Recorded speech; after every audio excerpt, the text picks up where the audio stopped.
Je prendrai la parole à la fin de la messe et qu'à ma suite également, Michel Ndoki prendra également la parole en notre nom à nous tous qui avons été arrêtés à Douala et déportés à Yaoundé. Je vais tenir mon propos en deux points.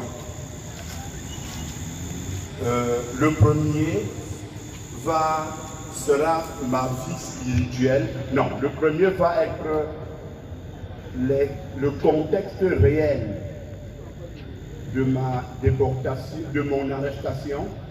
Et le deuxième, mon activité en tant que chrétien pendant les 9 mois de prison. D'abord, notre arrestation. Moi, dans la journée du 28 janvier, j'ai reçu sur mon portable à 9 h du matin un message disant que Maurice Kamto sera tué ce jour-là. Le même jour, vers 11 h, j'ai reçu encore un autre message disant que Maurice Kamto sera tué. Et vers 14 h, je suis allé chez mon ami et frère, Maître Kamto, qui est mon avocat, avec qui nous avons parlé de cette question. Il y avait quelqu'un dans son bureau qu'on avait appelé au téléphone pour lui dire que Maurice Kamto sera tué.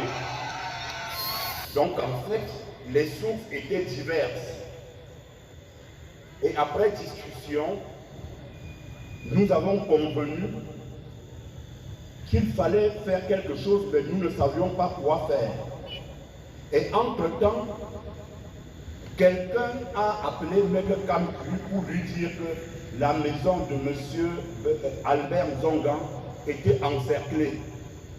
Nous devrions être autour de 14h30, entre 14h30 et 15h. Nous avons donc appelé Albert Zongan, c'est moi qui l'ai appelé, pour lui dire que nous venons d'apprendre que sa maison était encerclée.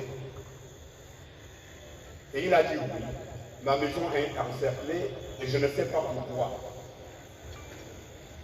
Et je lui ai posé la question, qu'est-ce que tu penses qu'on doit faire? Il m'a dit non, venez aussi, parce que je suis à la maison, venez voir. Je ne sais pas ce qu'on me reproche. Et c'est sur ces faits que Maître Kamto et moi sommes allés chez M. Nzonga vers 17h30.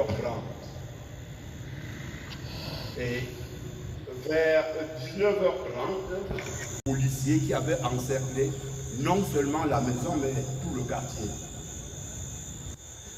Je vais escamoter pour vous épargner de certaines digressions, mais l'essentiel, c'est que quand nous y sommes arrivés, à un certain moment, la police a dit qu'ils avaient un mandat et Maître Kamto est allé vérifier.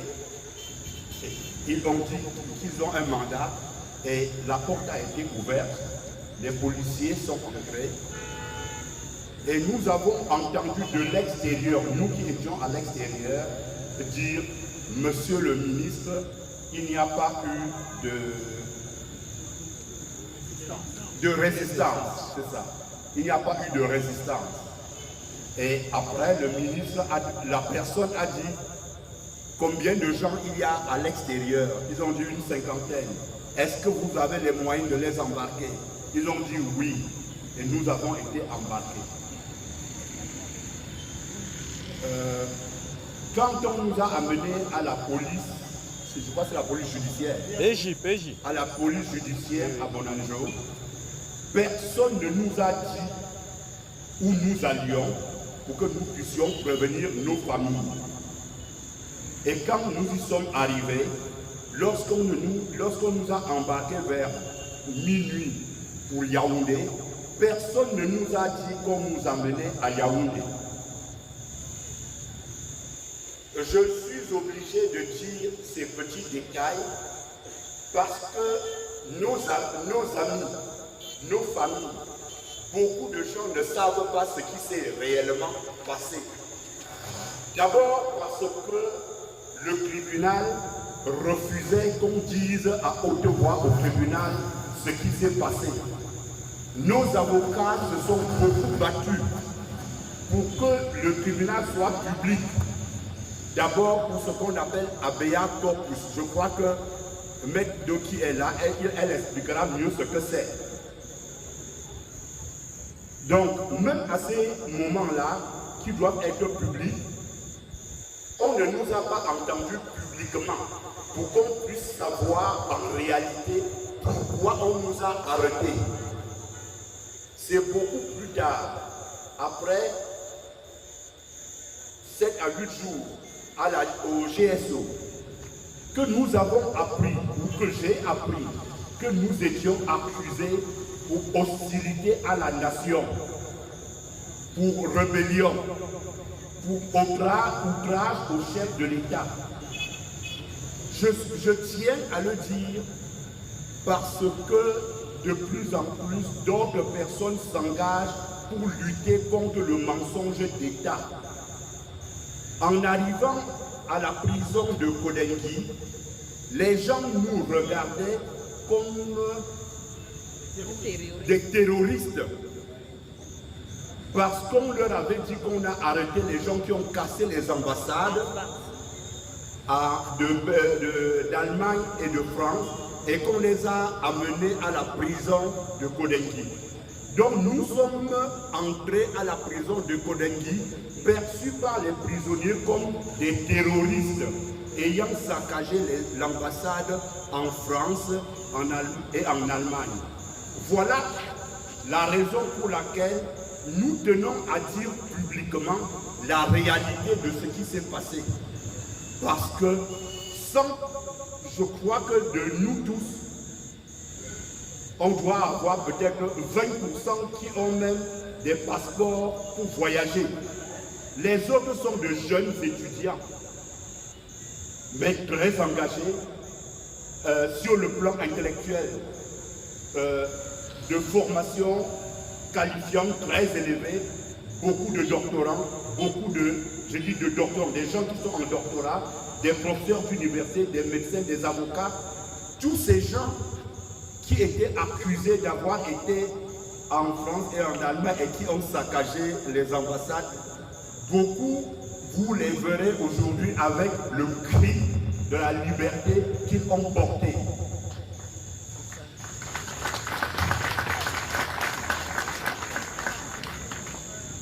Je souhaite que vous sachiez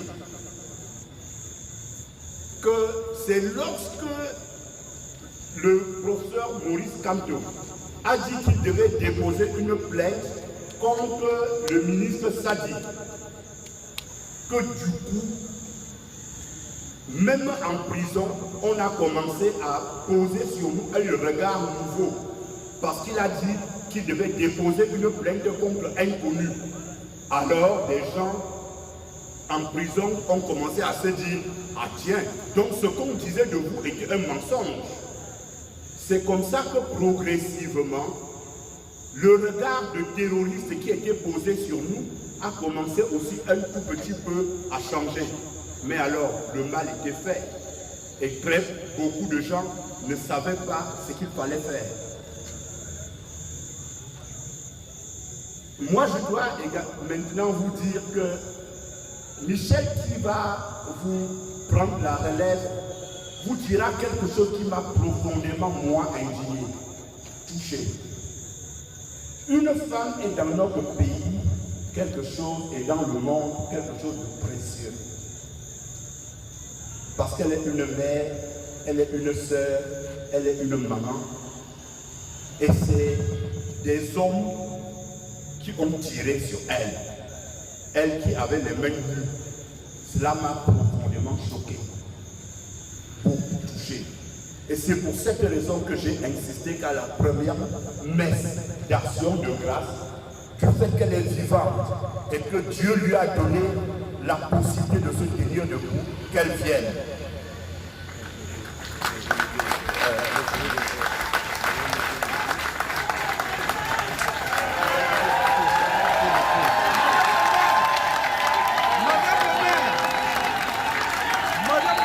La mairesse de Douala Premier. Madame le maire. Yes. Je dois dire que pendant que j'étais en prison, je suis resté chrétien. Et parce que j'étais innocent, je suis resté très libre dans ma tête. C'est pour cette raison que j'ai publié un article disant que deux chrétiens revendiquent la vérité des urnes. Parce que Kanto est catholique et Bia est catholique, et l'Église enseigne de rechercher la vérité jusqu'à la voir.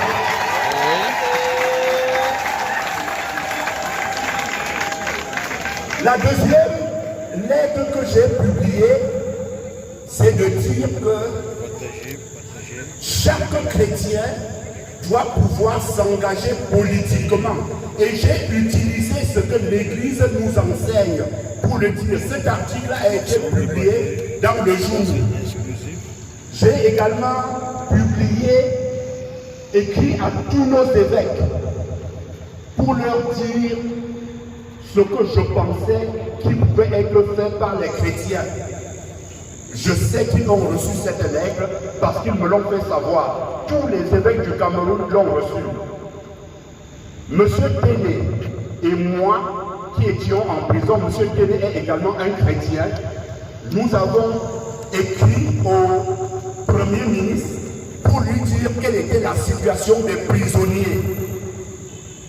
Les souffrances que beaucoup de prisonniers assumaient ou subissaient.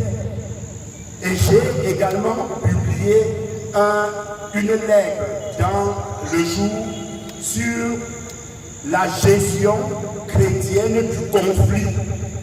Parce que l'Église enseigne ce qui peut être fait quand il y a un conflit.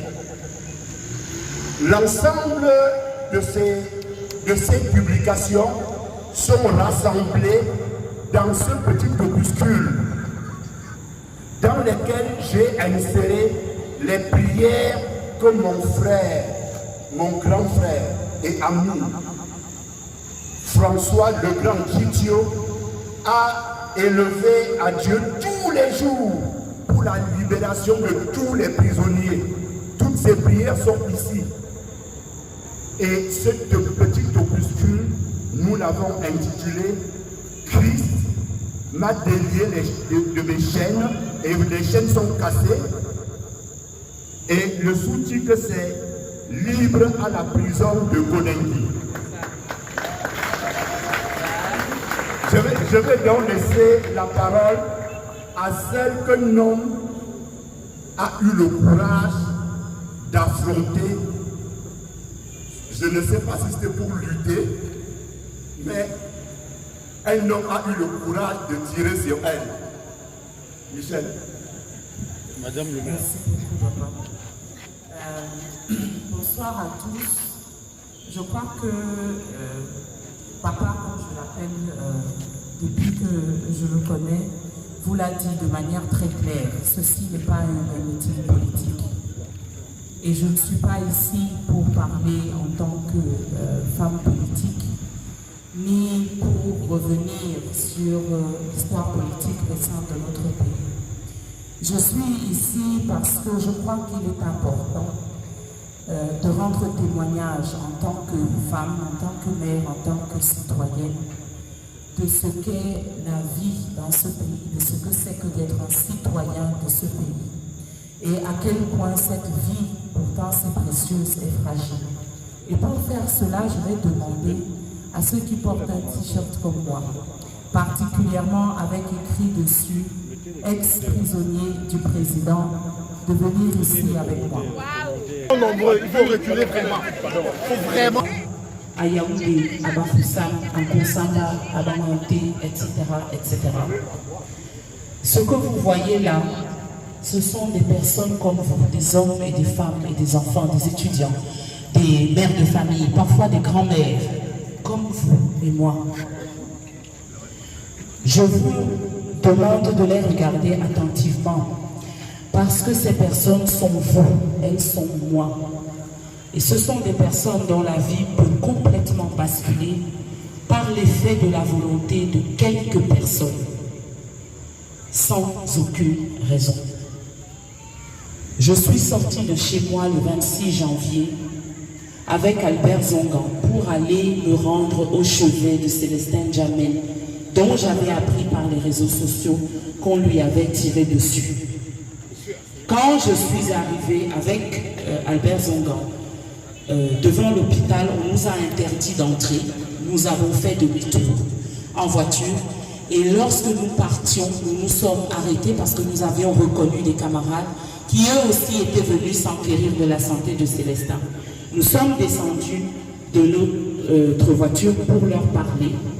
Et c'est là que la police m'a prise en chasse. Au départ, je croyais qu'elle essayait d'éloigner et d'éviter des attroupements. Et petit à petit, alors que je courais, les gens que je traversais quand je courais ont commencé à me dire « Maître, c'est vous qu'on poursuit, accélérez ». Et ils m'ont couru après, ils ont lancé 2 bombes lacrymogènes à mes pieds et ils m'ont couru après sur 400 ou 500 mètres jusqu'à ce que j'arrive dans un abri de fortune, ce qu'on appelle chez nous des tourne-dos. Je me suis engouffrée là-dedans à la suite d'autres personnes en pensant que, comme il s'agissait de riverains, de passants, et que je rentrais là, nous serions à l'abri. Le jeune officier qui me pourchassait est entré dans cet abri, il est arrivé à l'entrée, il m'a regardé, il a levé son arme et il m'a dit « Comme ça, tu vas encore aller parler sur Equinox » et il a commencé à tirer sur moi. Et je me suis mise à courir dans le tourne-dos. Vous pouvez imaginer comment c'est grand, un tourne-dos. Et je courais en essayant de ne pas être une cible immobile et en essayant de me rapprocher des autres en me disant que peut-être, s'ils voyaient qu'il y avait des civils, comme on les appelle, ça le découragerait de continuer à tirer. Ça ne l'a pas découragé. La présence d'enfants et d'une femme et de plusieurs femmes ne l'a pas découragé.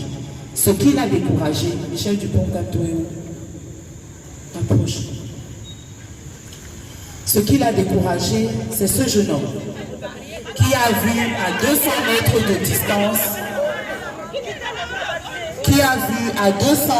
distance, que quelqu'un et que la police me poursuivait et qui s'est interposé entre la police et moi, et le tireur et moi. Voilà ce qui a fait qu'il s'arrête. Donc, vous voyez, c'est ça, être un terroriste au Cameroun aujourd'hui. C'est aller voir un ami qui a reçu une balle à l'hôpital et c'est s'interposer pour éviter que le visiteur que je suis soit tué. Voilà le visage du terrorisme au Cameroun aujourd'hui, en tout cas l'un des visages. Et je voudrais que vous emportiez cette pensée chez vous.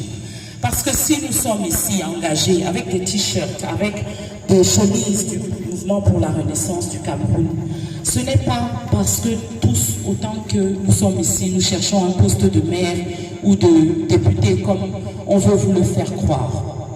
C'est parce que si nous ne nous engageons pas, si vous ne vous engagez pas, que ce soit comme des électeurs, comme des militants, comme des sympathisants, comme des financiers, comme des citoyens, si vous ne vous engagez pas, votre vie, un jour ou l'autre, va devenir aussi dangereuse que la nôtre l'est aujourd'hui.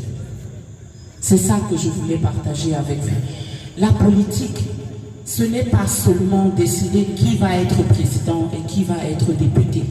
C'est décider comment nous voulons vivre chez nous. Quel est le genre de vie que nous voulons transmettre à nos parents, à nos enfants? Comment on fait pour se sentir en sécurité, en paix et en harmonie chez nous? C'est ça, faire de la politique. Et ça, c'est le devoir de chacun des adultes que vous êtes. Je vous remercie de